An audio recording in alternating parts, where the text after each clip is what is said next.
Di sudut kota yang tak pernah tidur, Ratna berdiri di bawah lampu jalan yang buram, menunggu pelanggan. Hidupnya telah lama tenggelam dalam gelap. Ia tak pernah membayangkan dirinya akan menjadi seperti ini. Seorang wanita yang menjual tubuhnya demi bertahan hidup. Ratna dulu hanyalah seorang gadis desa yang polos. Ia datang ke kota besar dengan harapan tinggi. Meninggalkan desa kecil demi mimpi-mimpi menjadi seorang perancang busana. Namun, kenyataan menghantamnya lebih keras. Ia tertipu oleh janji seorang pria, dijual dan akhirnya tertangkap dalam dunia prostitusi. Dari setiap malam yang ia lalui, Ratna melahirkan 5 anak dari pria yang tak pernah ia kenal, lebih dari sekedar nama atau bayangan samar. Kelima anak itu adalah luka yang sekaligus cinta terbesar dalam hidupnya. Ia menyayangi mereka lebih dari apapun, bahkan jika mereka adalah hasil dari kehidupan yang kelam. Setiap hari adalah perjuangan. Ratna harus bekerja di malam hari, sementara siangnya ia menjadi ibu bagi kelima anaknya. Terkadang ia merasa dunia ini terlalu berat untuk dijalani, tetapi setiap kali ia melihat wajah anak-anaknya yang polos, ia tahu ia harus bertahan. Suatu malam hidupnya mulai berubah. Di saat terendahnya, ia bertemu seorang pria bernama Ahmad. Ahmad adalah seorang ustadz muda yang sering berdakwah di sekitar kawasan kumuh tempat Ratna tinggal.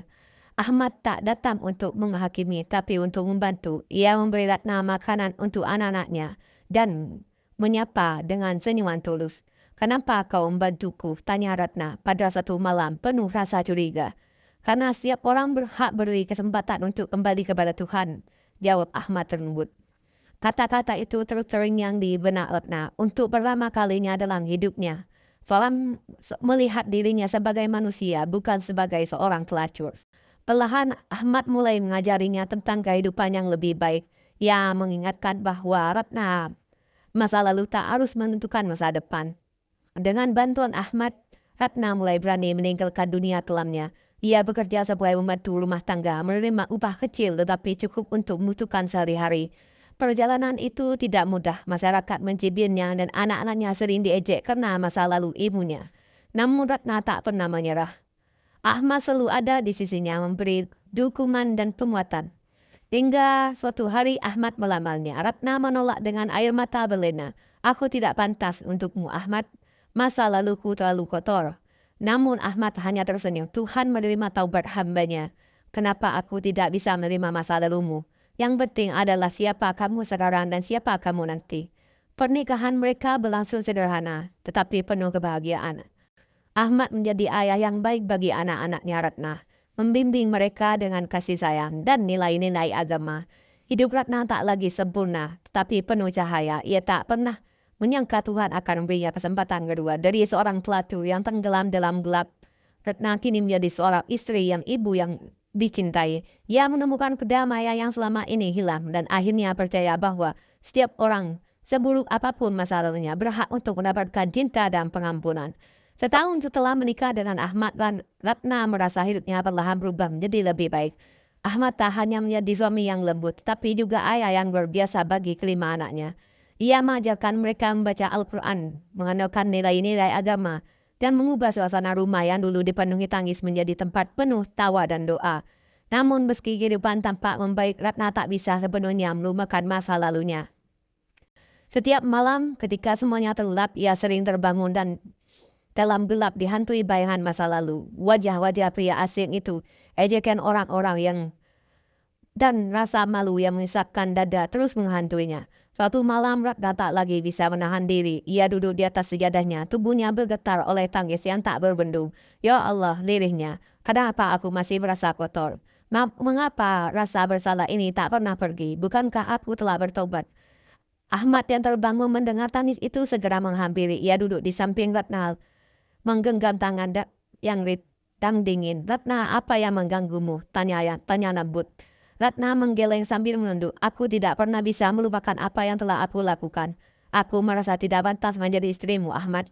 Aku tidak pantas mendapatkan kebahagiaan ini. Ahmad menarik napas panjang lalu mendekap Ratna erat. Sayang, setiap manusia punya dosa. Tapi Allah Maha Pengampun. Kau sudah bertobat. Kau telah meninggalkan jalan itu. Apa yang kau lakukan sekarang? Merawat anak-anakmu, mencintai mereka dan hidup dengan iman adalah bukti bahwa kau telah berubah. Ratna menangis lebih keras dalam pelukan Ahmad. Tapi orang-orang masih membicarakanku. Anak-anak kita sering diejek. Aku takut masa laluku akan menghancurkan mereka. Ahmad mengusap rambutnya lembut membiarkan mereka berbicara. Ratna, kita tidak hidup untuk manusia, kita hidup untuk Allah. Selama kita jujur pada diri sendiri dan terus memperbaiki diri, pendapat mereka tidaklah penting. Kata-kata Ahmad menenangkan Ratna untuk sesaat, tapi ujian tidak berhenti di sana. Ujian terbesar suatu hari seorang pria dari masa lalu Ratna muncul di depan rumah mereka. Pria itu adalah salah satu pelanggan lama Ratna yang mengaku sebagai ayah biologis dari anak tertua Ratna. Dina, dia menuntut hak untuk bertemu anaknya, bahkan mengancam akan membawa kasus ini ke pengadilan. Ratna merasa dunia runtuh. Ia terduduk di lantai. Wajahnya memucat. Aku tahu, Ahmad. Aku tahu kebahagiaan ini tak akan bertahan lama, katanya sambil menangis histeris. Ahmad menggenggam tangannya erat. Ketika akan hadapi ini bersama, Ratna, kau tidak sendiri lagi. Mereka berbicara dengan pria itu, mencoba menangkan situasi. Ahmad dengan kebijaksananya menawarkan untuk menyelesaikan masalah ini secara damai. Ia meyakinkan pria itu bahwa anak-anak Ratna kini memiliki keluarga yang mencintai mereka dan masa lalu tak seharusnya menghancurkan masa depan mereka. Pria itu akhirnya pergi.